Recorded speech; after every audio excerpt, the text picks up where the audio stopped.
심장이 차갑게 식는다는 표현은 이럴 때 쓰는 걸까?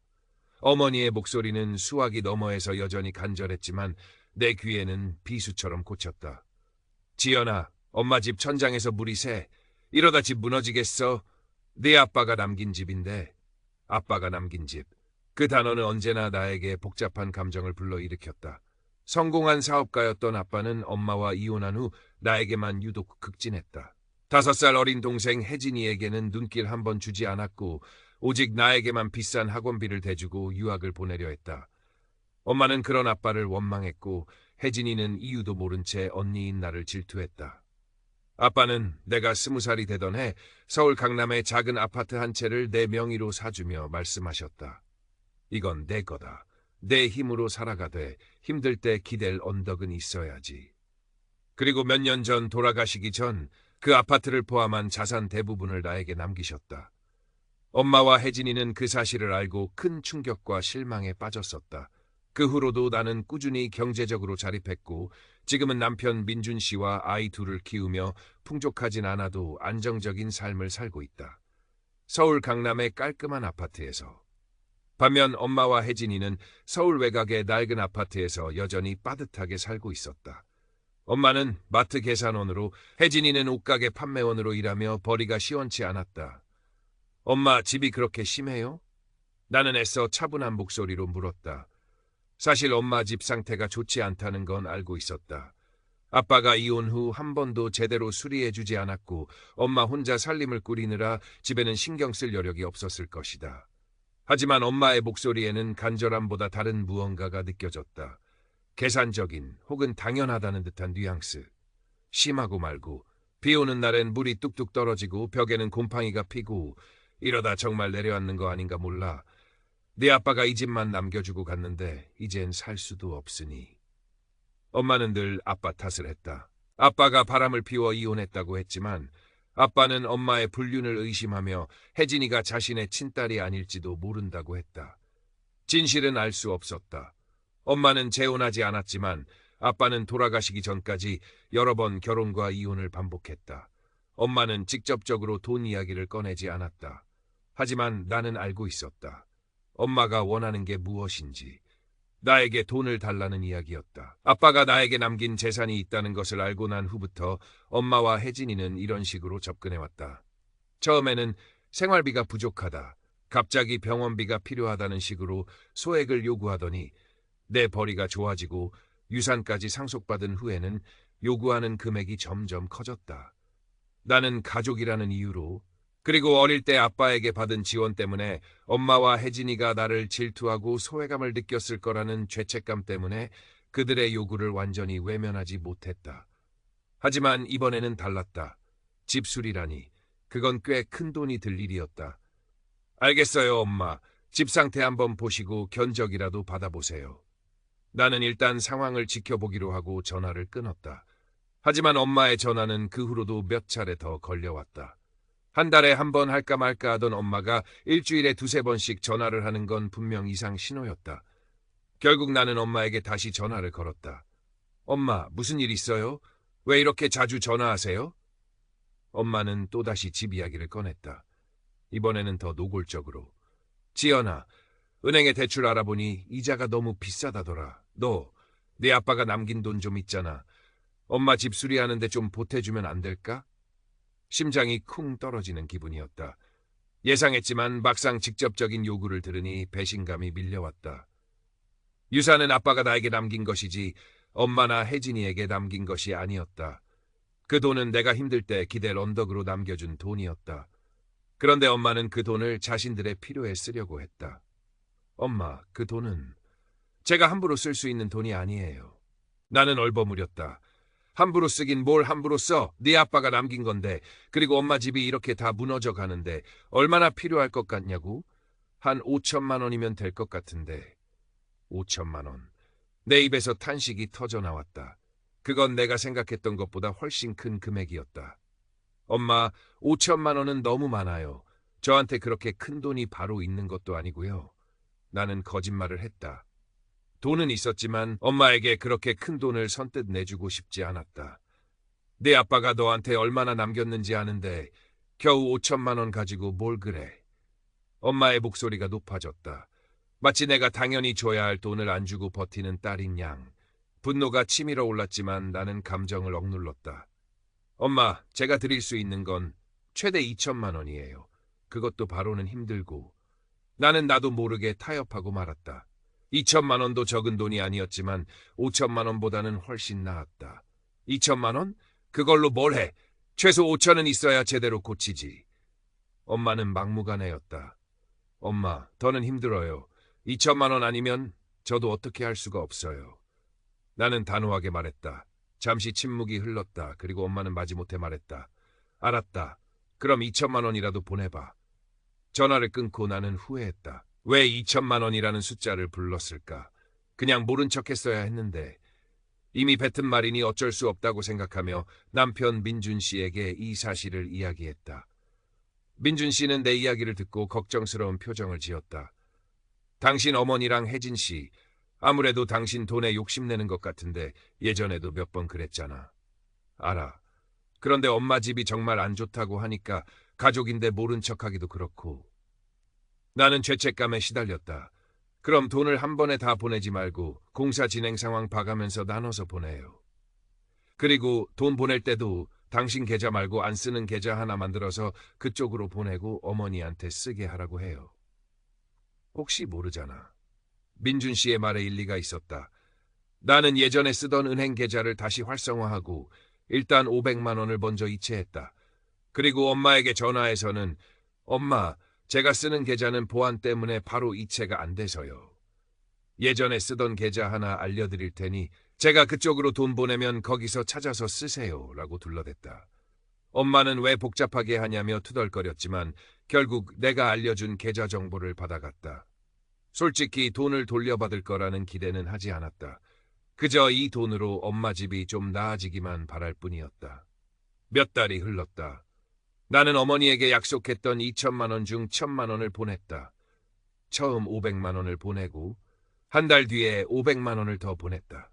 엄마는 돈을 받을 때마다 고맙다고 했지만 집 수리가 어떻게 진행되고 있는지에 대해서는 구체적으로 이야기하지 않았다.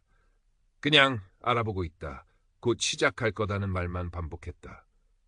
나는 조금씩 불안해지기 시작했다. 돈은 계속 나가는데 정작 공사는 시작도 안 했다니. 혹시 내 돈을 다른 데 쓰고 있는 건 아닐까 하는 의심이 고개를 들었다. 그러던 어느 날 고등학교 동창인 수연이에게서 연락이 왔다. 수연이의 남편은 서울에서 꽤 유명한 웨딩 플래너였다. 지연아, 오랜만이야. 잘 지내지? 다름이 아니라 내 동생 혜진이 결혼식 준비 때문에 우리 남편 회사랑 계약했더라고. 혹시 너도 결혼식 오니? 수연이의 말에 나는 귀를 의심했다. 혜진이가 결혼을 한다고? 나에게는 아무런 연락도 없었는데 혜진이가 결혼을 해? 몰랐는데. 내 목소리에 당황한 기색이 역력했다. 어머, 정말 몰랐어. 다음 달인데 웨딩홀도 엄청 좋은데 잡고 스케일이 장난 아니던데 하객도 100명 넘게 부른다고 하고. 머릿속이 하얘졌다. 혜진이가 결혼을 한다니. 그것도 나에게는 말 한마디 없이. 서운함보다 더 큰 충격은 스케일이 장난 아니다는 말이었다.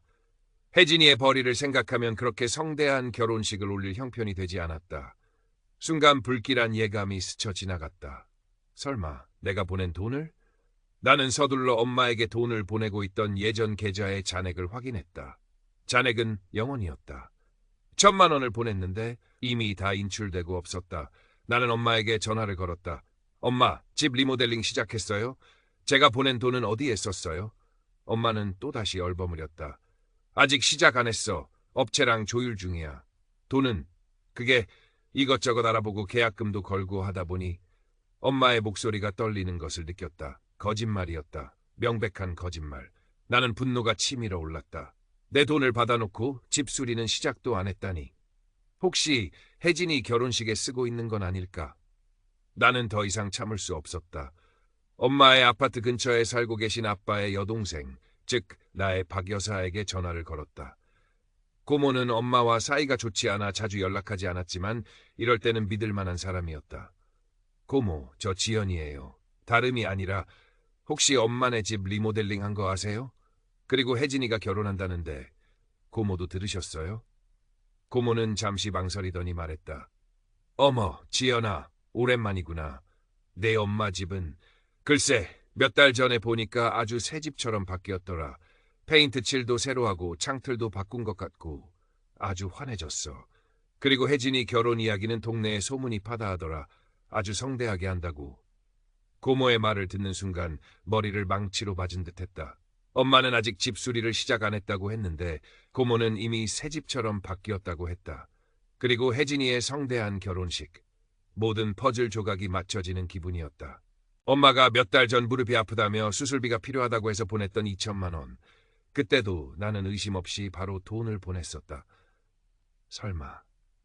그때 보냈던 무릎 수술비로 집을 수리하고 지금 집 수리 명목으로 받고 있는 돈은 혜진이 결혼식에 쓰고 있는 건가? 나는 다시 엄마에게 전화를 걸었다. 엄마, 솔직히 말하세요. 저한테 무릎 수술비로 받은 돈, 그거 집 수리하는 데 썼죠? 그리고 지금 집 수리한다고 받는 돈은 혜진이 결혼식에 쓰는 거고요? 엄마는 아무 말도 하지 못했다. 수화기 너머로 정적만이 흘렀다. 엄마, 왜 아무 말도 안 해요? 제가 틀렸어요? 아니야. 지연아, 그게... 엄마는 말을 더듬었다. 어떻게 저한테 이럴 수가 있어요? 가족이라고 믿었는데 저를 속여요? 그것도 이렇게 여러 번. 나는 소리쳤다. 분노와 배신감이 뒤섞여 눈물이 쏟아졌다. 지연아, 미안하다. 엄마가 어쩔 수가 없었어. 엄마는 변명하려 했지만 나는 더 이상 듣고 싶지 않았다. 됐어요. 더 이상 할 말 없어요. 나는 전화를 끊고 엄마와 혜진이의 모든 연락을 차단했다. 전화번호는 물론 카카오톡, 문자메시지까지. 더 이상 그들의 거짓말과 조작에 휘둘리고 싶지 않았다. 내가 그들보다 돈을 더 잘 벌고 아빠에게 유산을 받았다는 이유로 나를 돈벌이 수단으로 여기는 그들에게 질려버렸다. 나는 다짐했다. 엄마의 공주님 결혼식을 망쳐버리겠다고. 내가 연락을 차단하자 엄마는 난리가 났다. 처음에는 문자로 사정하더니 답이 없자 내 남편 민준 씨에게 연락하기 시작했다. 민준 씨에게 미리 엄마와 혜진이의 연락을 받지 말라고 신신당부했지만 민준 씨는 결국 엄마의 전화를 받았다. 아이고, 서방님, 지연이가 갑자기 연락을 끊었네요. 집 수리하는 돈을 더 보내줘야 하는데 공사가 중단될 판이에요. 지연이가 약속을 어겼어요. 엄마는 민준 씨에게 울고불고 하소연했다고 했다. 그리고 여기서 민준 씨가 사고를 쳤다. 그는 엄마의 하소연을 듣고는 어머니, 사실 지연이는 다 알고 있어요.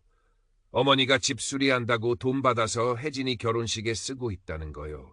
그리고 전에 무릎 수술비로 받은 돈으로 집 수리한 것도요. 그래서 연락을 끊은 거예요. 라고 말해버린 것이다. 나는 민준 씨의 말을 듣고 기가 막혔다. 아니, 내가 직접 말해서 그들이 당황하게 만들고 싶었는데 민준 씨가 김을 다 빼버렸다. 민준 씨와 통화가 끝난 후 엄마에게서 전화와 문자가 폭포수처럼 쏟아졌다. 미안하다. 오해다. 사실은 이렇다는 변명들. 처음에는 무시했지만 계속되는 연락에 결국 엄마에게 답장을 했다. 진실만 말하면 통화하겠다고. 엄마는 알겠다고 했다. 엄마에게서 전화가 왔다. 나는 숨을 고르고 전화를 받았다. 엄마는 떨리는 목소리로 모든 것을 털어놓았다. 혜진이가 성대한 결혼식을 원했지만 돈이 없었고 그래서 내게 손을 벌리기로 했다는 것. 집 수리를 핑계로 돈을 요구한 것은 혜진이의 아이디어였다는 것. 내가 휴스턴, 이제는 서울 외곽에 자주 오지 않고 주변 사람들과도 연락하지 않는 것을 이용하려 했다는 것. 왜 솔직하게 말하고 결혼식 비용에 보태달라고 하지 않았어요? 나는 물었다. 혜진이가 언니한테 직접적으로 부탁하기 싫다고 했어. 괜히 신세 지는 것 같다고. 엄마는 말했다. 신세 지는 것 같다고? 속으로 코웃음을 쳤다. 나를 속여서 돈을 빼가는 건 신세 지는 게 아니고? 그럼 전에 무릎 수술비로 받은 2천만 원은요? 그것도 거짓말이었죠? 그걸로 집 수리한 거고요? 나는 다시 물었다. 엄마는 침묵했다. 엄마, 다 알아요. 더 이상 숨길 거 없잖아요. 결국 엄마는 인정했다. 집이 너무 낡아서 혜진이 시댁 식구들이 오기 전에 급하게 수리해야 했고 마침 그때 무릎이 좀 불편했던 것을 핑계로 나에게 돈을 요구했다는 것. 내가 바로 돈을 보내줘서 급한 대로 집을 수리할 수 있었다는 것. 엄마의 이야기를 들으면서 나는 눈물을 멈출 수 없었다. 어떻게 친엄마가 딸에게 이렇게까지 할 수 있을까? 돈이 어려운 건 이해하지만 이렇게 감정을 이용해서 사람을 속이고 착취하는 건 용납할 수 없었다. 통화를 끝내고 나는 몇 시간 동안 소리내어 울었다. 아빠가 돌아가셨을 때 이후로 이렇게 서럽게 울어본 적이 없었다. 아빠가 너무 보고 싶었다. 나를 진심으로 사랑하고 아껴준 유일한 사람이었다. 이틀 후 엄마에게서 음성 메시지가 와 있었다. 이제 다 알았으니 남은 돈 좀 보내주면 안 되겠니? 혜진이 결혼식 준비 계속해야 하는데. 음성 메시지를 듣는 순간 나는 구역질이 났다. 어떻게 이렇게 뻔뻔할 수 있을까? 미안해하는 기색은 전혀 없었다. 오직 돈, 돈, 돈. 진실이 밝혀졌는데도 결혼식에 오라는 말 한마디 없었다. 나는 극심한 좌절감과 분노를 느끼며 엄마와 혜진이의 연락처를 영구 차단했다. 그리고 민준 씨에게 엄포를 놓았다. 다시 한번 내 가족과 연락하면 그날로 당신은 이 집에서 쫓겨나서 밖에서 자게 될 거라고. 나는 진심이었다. 고모에게 연락해서 혜진이 결혼식이 다음 달이라는 것을 확인했다. 돈 문제에 대한 자세한 이야기는 하지 않았지만 내 지원이 끊겼으니 엄마와 혜진이가 결혼식 준비에 어려움을 겪고 있을 거라는 것을 확신했다. 잘 됐다. 그들이 자초한 일이다. 결혼식 날까지 엄마와 혜진이는 나에게 계속 전화하고 음성 메시지를 남겼다. 돈을 보내달라는 애원과 비난이 뒤섞여 있었다. 하지만 나는 단호하게 응답하지 않았다. 결혼식 당일 엄마에게서 마지막 음성 메시지가 도착했다. 내가 내 딸 결혼식을 망쳤어. 부끄럽다. 이제 너는 내 딸이 아니야. 다시는 엄마라고 부르지도 말고 찾아오지도 마. 음성 메시지를 듣고 나는 무너졌다. 아무리 배신감을 느꼈어도 아무리 나를 이용했어도 끊어낼 수 없는 엄마라는 존재였다. 그런데 엄마 스스로 나를 버리겠다니. 나는 민준 씨 앞에서 목 놓아 울었다. 사람들이 나를 악하다, 이기적이다고 손가락질할지도 모른다. 엄마도 나를 그렇게 비난했다. 하지만 엄마는 자신의 거짓말과 조작에 대해서는 한마디도 하지 않았다. 나는 가족이라는 이유로 그들을 도왔는데 그들에게 나는 돈을 벌어다주는 기계일 뿐이었다. 결혼식 당일 친구 수연이에게서 전화가 왔다. 수연이는 혜진이 때문에 남편의 평판이 나빠졌다며 분통을 터뜨렸다. 혜진이는 웨딩홀 비용만 2천만 원이 넘는 곳을 계약하고 최고급 식사와 장식을 고집했는데 내가 보낸 돈 2천만 원으로는 턱없이 부족했던 것이다. 내가 돈 보내는 것을 중단하자 엄마와 혜진이는 웨딩 플래너인 수연이 남편에게 매달려 최소한의 것만이라도 해달라고 사정했고 1천만 원을 더 주겠다고 약속했다고 했다. 수연이 남편은 이미 받은 2천만 원으로 웨딩홀 비용도 겨우 충당되는 상황에서 어찌어찌 기본적인 식사와 장식만 겨우 마련해 주었다고 한다. 하지만 결혼식에 온 하객들과 신랑 측 가족들은 형편없는 결혼식 준비에 대해 심하게 비난했고 혜진이는 모든 책임을 웨딩 플래너에게 돌렸다고 했다. 플래너가 이를 엉망으로 처리했다고 거짓말을 한 것이다. 수연이 남편은 너무 화가 나서 진실을 말하고 싶었지만 엄마가 혜진이의 인생을 망치지 말아달라고 애원해서 꾹 참았다고 한다. 게다가 약속했던 추가 1천만 원도 아직 받지 못했다고 했다. 나는 수연이의 이야기를 들으며 얼굴이 화끈거렸다. 내 가족이 그렇게까지 했다니 부끄럽고 창피했다. 가족이 그런 망신을 당했다는 사실에 마음이 아프기도 했지만 동시에 그들이 자초한 일이라는 생각에 복잡한 심경이었다. 민준 씨는 내 이야기를 듣고 말했다. 자업자득이야. 남들한테 잘 보이려고 허세를 부리다가 그렇게 된 거지. 당신이 너무 신경 쓸 필요 없어. 그 사람들이 당신을 속이려 한 벌이야. 민준 씨의 말에 일리가 있었다. 엄마의 의절 메시지는 어쩌면 축복이었을지도 모른다. 이제 더 이상 그들의 거짓말과 조작에 시달리지 않아도 되니까. 나는 휴대폰을 끄고 아이들과 함께 하루 종일 외출하며 마음을 다스렸다. 다음 날 수연이에게서 다시 전화가 왔다. 혜진이가 웨딩 플래너에게 책임을 전가한 일 때문에 남편이 너무 힘들어한다고 했다. 나는 미안하다고 말할 수밖에 없었다. 내 가족 때문에 친구 남편이 피해를 입었으니까. 수연이는 나를 비난하는 것이 아니라 친구로서 속상한 마음을 털어놓는 것이라고 했다. 가족 문제로 마음이 무거웠던 그날 밤 혜진이 부부와 함께 저녁 식사를 했다. 혜진이는 결혼식 이야기를 꺼내며 웨딩 플래너 탑만 늘어놓았다. 나는 아무 말 없이 듣고만 있었다. 식사 후 우리는 집으로 돌아와 민준 씨와 함께 와인을 마셨다. 술 기운이 오르자 민준 씨는 기분이 좋아 보였다. 우리는 혜진이 부부 이야기를 했다. 그때였다. 민준 씨가 갑자기 말했다. 나 혜진이를 사랑하는 것 같아. 심장이 멎는 줄 알았다. 뭐라고요? 나는 되물었다. 나 정말 간절히 혜진이를 사랑해. 그 입술을 맛볼 수 있다면 그녀는 정말 눈부셔. 민준 씨는 몽롱한 눈으로 웃으며 말했다. 마치 꿈을 꾸는 사람 같았다. 얼마나 취한 거예요? 나는 물었다. 꽤 많이? 그는 대답했다. 나도 취했지만 그의 말은 나를 산산조각 내는 망치 같았다. 나는 아무 말도 할 수 없었고 민준 씨는 여전히 다른 세상에 있는 듯 멍하니 웃고 있었다. 나는 침대에 누웠지만 잠을 이룰 수 없었다. 다음 날 아침 술이 깨자 전날 밤의 기억이 생생하게 떠올랐다. 술 취했을 때보다 더 큰 충격이 밀려왔다. 민준 씨는 아무 일 없었다는 듯 평소처럼 행동했다. 숙취 때문에 힘들어 보이긴 했지만 나는 어떻게 해야 할지 알 수 없었다. 그동안 민준 씨는 혜진이와 좋은 관계를 유지해왔다. 서로 존중하며 잘 지내는 것처럼 보였다. 술 취해서 한 말을 무시해야 할까? 아니면 그가 먼저 이야기를 꺼내기를 기다려야 할까? 그가 기억이나 할까? 우리가 밤에 관계를 가졌는데 그때 뭔가 달랐던 것 같기도 했다.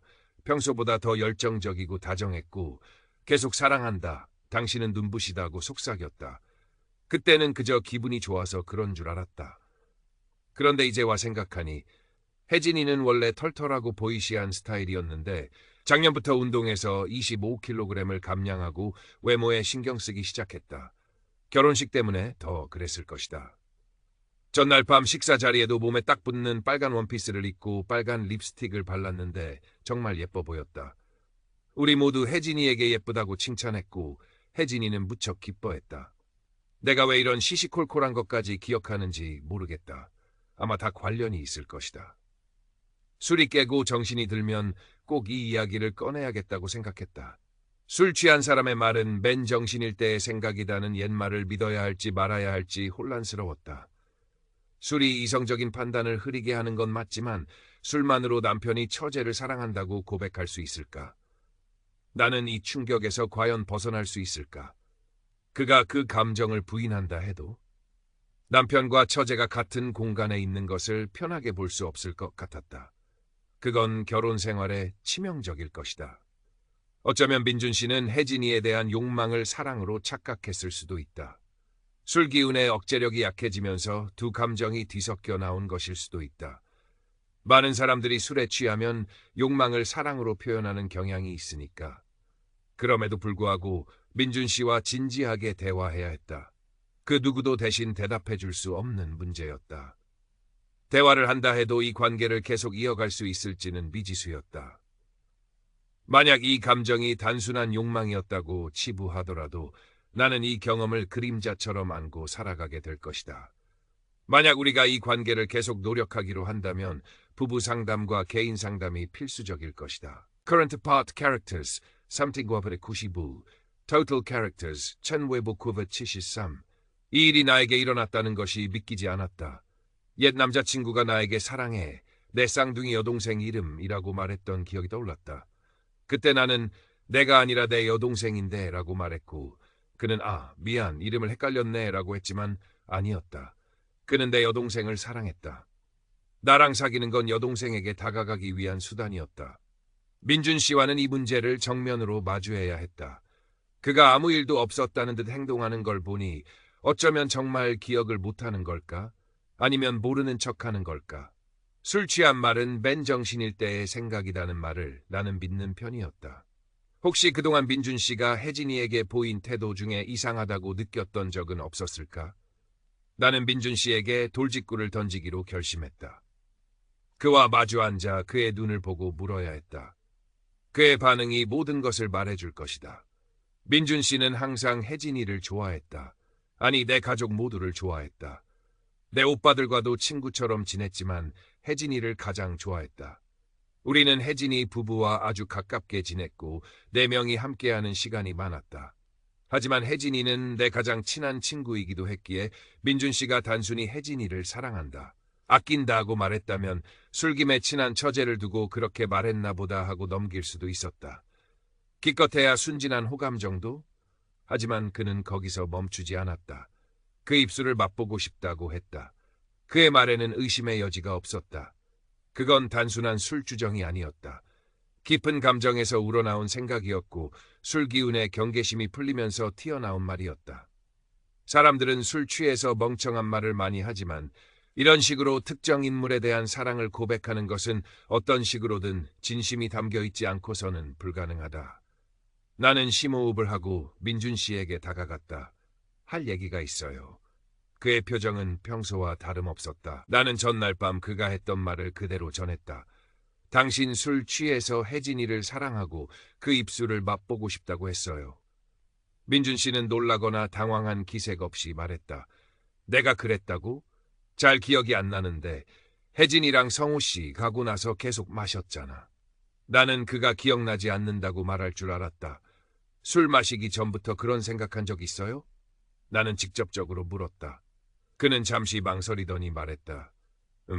혜진이는 착하고 따뜻한 사람이니까 항상 좋아했지. 그리고 어제는 정말 예뻐 보였고 술 취해서 좀 헛생각을 한 것 같아. 사람이 이성한테 호기심 느끼는 건 당연한 거잖아. 그의 말에 나는 더 혼란스러워졌다. 단순히 예뻐 보였다고? 헛생각? 그는 혜진이가 예전부터 예뻤지만 살 빼고 자신감이 생겨서 더 빛나 보였고 그녀가 행복해 보여서 자신도 기뻤다고 말했다. 나랑 혜진이 중에 선택해야 한다면 누굴 선택할 거예요? 나는 충동적으로 물었다. 민준 씨는 깜짝 놀란 표정을 지었다. 무슨 그런 말도 안 되는 소리를 해. 당신은 내 아내고 우리 애들 엄마야. 당연히 당신을 사랑하지. 만약 우리가 처음 만났을 때 내가 당신 아내가 아니고 혜진이도 결혼 안 한 상태였다면요? 내 질문에 민준 씨는 짜증을 냈다. 이런 가정놀이 지긋지긋해. 괜히 사람 잡고 싸움만 나잖아. 그는 저녁 식사 후 나에게 다시 한번 사랑한다고 말했다. 자신이 너무 취해서 뭘 말했는지도 몰랐으니 그 말에 너무 신경 쓰지 말라고 했다. 하지만 나는 그럴 수가 없었다. 나는 당신의 상황을 계속 생각했다. 당신의 댓글들도 읽었다. 당신도 혼자 상담을 받아보길 바란다. 이 일은 당신을 계속 괴롭힐 것이다. 남편이 당신과 관계를 유지한 이유 중 처제에게 계속 접근할 수 있다는 점이 얼마나 영향을 미쳤을까. 그리고 그가 처제에게 어떤 식으로 사랑을 표현하고 싶어 했는지 알게 된 이상 그의 스킨십을 편하게 받아들일 수 없을 것이다. 그가 당신의 몸을 처제에 대한 열정을 대신하는 수단으로 사용했다는 생각. 이 두 가지 생각은 당신 머릿속에서 계속 맴돌 것이다. 그와 다시 친밀한 관계를 시도하는 것조차 어려울 것이다. 당신의 뇌는 그 순간에 몰입하고 연결감을 느끼는 것을 허락하지 않을 것이다. 계속 비교하게 될 것이고 스스로 부족하다고 느끼며 자의식에 사로잡힐 것이다. 모든 행동과 반응을 과도하게 분석하고 생각에 갇히게 될 것이다. ADHD인 나는 절대 그것이 단순한 연기가 아니라고 믿을 수 없을 것이다. 나는 혜진이와 아주 가깝게 지내고 심지어 집도 차로 2분 거리에 있다. 그가 처제와 가족 친구로 지내는 차선책을 선택했을 가능성도 생각하지 않은 것은 아니다. 나는 지금 모든 상호작용과 그가 혜진이를 언급할 때마다 미친 듯이 집착하고 있다. 그는 혜진이에 대해 이야기할 때 항상 행복해 보인다. 나에 대해서도 그럴까? 모르겠다. 이게 사실일까? 아니면 이제 와서 내가 모든 것을 상상하는 것일까? 모르겠다. 그래, 여기서 되돌아갈 수는 없다. 이 일은 항상 내 머릿속에 남을 것이다. 용기를 내서 당신의 직감을 믿어라. 그는 처제에게 감정이 있다. 그는 이제 나에게 고백했다. 그는 처제에게 몇 년 동안 감정을 품고 있었다. 하지만 그는 나를 사랑하고 우리의 삶을 사랑한다고 말했다. 우리는 상담을 시작할 것이다. 그리고 이제부터 내가 혜진이를 만날 때는 그는 함께하지 않을 것이다. 그는 처제를 사랑한다고 말했다. 그는 그 감정이 몇 년 동안 오갔다고 말했다. 그는 과거에도 그 감정에 따라 행동하고 싶지 않았고 앞으로도 그러지 않을 것이라고 말했다. 우리는 상담을 시작했다. 첫 상담에서 민준 씨는 여전히 어색해했고 자신의 감정에 대해 솔직하게 이야기하는 것을 힘들어했다. 그는 혜진이를 가족으로서 아끼는 마음이라고 축소하려 했지만 상담사는 그의 말에 숨겨진 감정을 파고들었다. 나는 그 과정에서 더 큰 상처를 받기도 했지만 동시에 진실에 조금씩 다가가는 기분이었다. 가족과의 관계는 완전히 단절되었다. 엄마와 혜진이에게서 더 이상 연락은 오지 않았다. 그들의 삶이 어떻게 돌아가는지 알 수 없었고 알고 싶지도 않았다. 고모에게 간간히 소식을 듣기는 했지만 자세한 내용은 묻지 않았다. 혜진이의 결혼 생활이 순탄치 않다는 소문도 들렸지만 이제는 나에게 상관없는 일이었다. 그들은 내가 정한 경계를 넘어섰고 나는 나 자신을 지키기로 했다. 민준 씨와의 관계는 여전히 위태로웠다. 그의 고백 이후 나는 그를 예전처럼 볼 수 없었다. 그가 혜진이를 보던 눈빛, 그가 혜진이의 입술을 상상했던 그 말들이 자꾸만 떠올랐다. 우리의 관계는 깊은 불신 위에 서 있었다. 상담을 통해 서로의 마음을 열고 이해하려 노력했지만 깨진 신뢰는 쉽게 회복되지 않았다. 어린 시절부터 나는 가족에게서 온전한 사랑을 받지 못했다.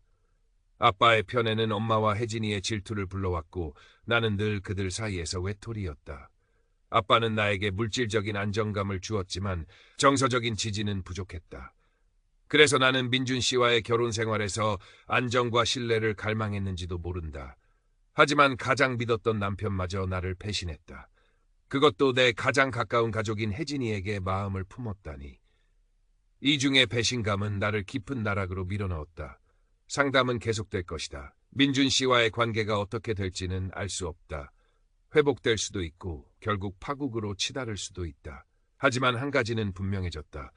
나는 더 이상 누군가에게 의지하거나 기대지 않을 것이다. 가족에게서도 남편에게서도. 나를 지키는 것은 오직 나 자신뿐이다. 서울의 밤은 여전히 아름다웠다. 창밖으로 보이는 화려한 도시의 불빛 속에서 나는 홀로 서 있었다. 깊은 상처를 입었지만 나는 부서지지 않았다. 앞으로의 삶이 어떻게 펼쳐질지는 알 수 없다. 하지만 나는 이겨낼 것이다. 나 자신을 위해, 내 아이들을 위해.